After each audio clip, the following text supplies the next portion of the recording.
them, title loan companies that take advantage of some of the poorest and the weakest among them, of us at tremendous and high interest rates. But it's trial lawyers that take on these highly, sometimes unpopular cases that give the public confidence in our justice system. And nobody does it better than you who represent the plaintiffs and those people who are injured in our society. Clarence Darrow had a kind of an approach as a trial lawyer that if anybody has been my mentor, it would be Clarence Darrow, and I never met him. But he had a way of dealing with the jury or the fact finders, whether it be a city council or it could be a Supreme Court, but most of the time it was 12 people sitting in a box. And what Darrow did, and I'm sure so many of you know it so well, is he would lift the jury above the simple facts of the case and give them something that they could believe in as people, as a person, something they could relate to why this nation is great, and something that would make a statement about our justice system. I think he always, he had a way of phrasing it. I think it's like he tried to look in every case at what is the question, what is the great question that this issue involves that, as he put it, is agitating our world today. And let me just give you an example of the skill of this master trial lawyer. In about 1912, he was really just getting started. He was asked to come represent a labor organizer in Appleton, Wisconsin, who had been arrested in jail under Wisconsin's felony statute that said it was a felony to organize a labor union. You are interfering with the rights of a business person to control the people that work there. Many states, obviously none in this area of the country, had those statutes, but as labor unions began to organize, we found states, and as you move further west, passing these conspiracy statutes. In Appleton, there was a factory run by kind of an industrial tyrant, you'd probably think today. He had 1,200 people. They made $1 a day for working 11 hours in a factory that they had things that would protect them. They could protect them from injuries, but they made shutters and windows and doors. They could suck the sawdust out.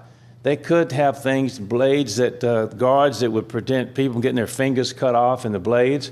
But these things slowed production, and they didn't have those things. Certainly, working conditions are horrible, but every complaint to the owner of the factory, he paid no attention. He said, look, we'll just put another person at that machine. Well, this labor organizer came to town, and he did what labor organizers do.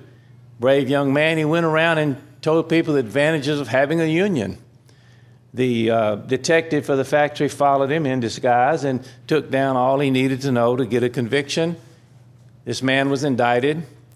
The factory owner even hired a special prosecutor, and he himself sat at the counsel table to let that jury know that it was important to convict this man because this factory was important to his community, and this altruistic businessman knew what was best for everybody. The prosecutor put his evidence on piece by piece, and clearly evidence that would convict a person for violating this law. Darrow sat there during the trial and never asked a single question of a single witness until finally the owner of the factory took the stand. I guess he wanted to really make the jury understand why it was important that they return a guilty verdict. After he talked about how many people his factory employed and all the virtues it brought to the community and etc., Darrow began to ask him questions.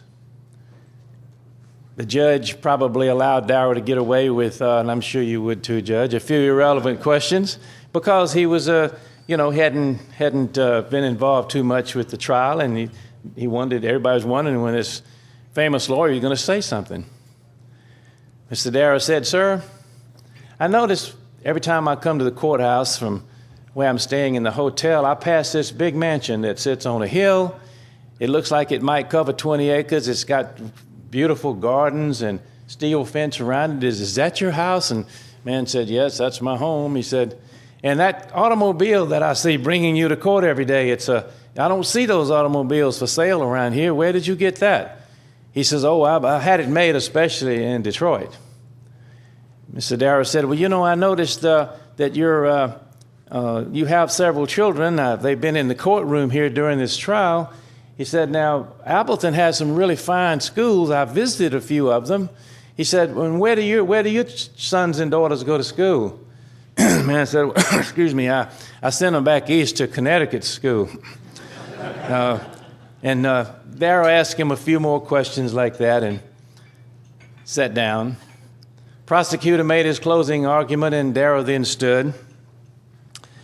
He said, we've been occupied here for the last 2 weeks, listening to the evidence, and the judge in a few moments is going to tell you the law that you apply to this evidence so you can render a verdict.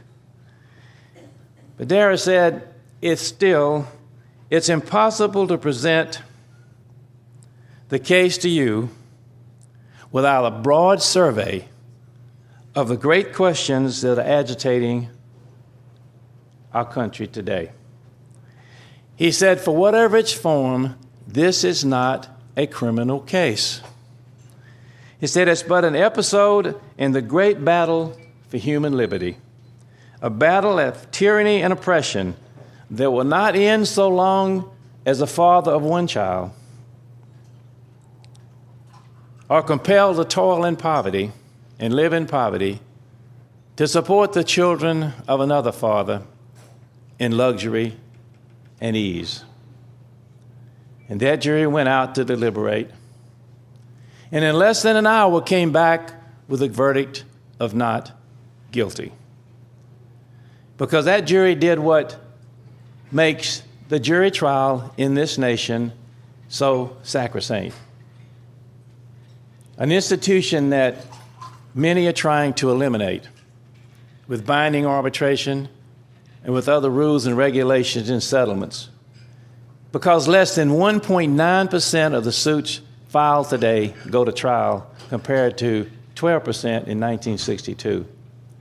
And that is, the jury is really a fourth branch of government.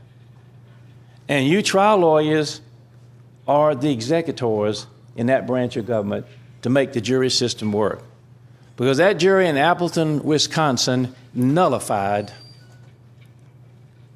an unconscionable law because they understood that a great question agitating our world at that time was poverty, industrial tyranny over the lives of workers. And we don't have to look back to the days of John Adams and Clarence Darrow. There are great lawyers today, there are great lawyers in this room, there are great lawyers in this country who still have an abiding, deep passion for justice. There have been dark times in the history of this nation, and we've overcome those difficult times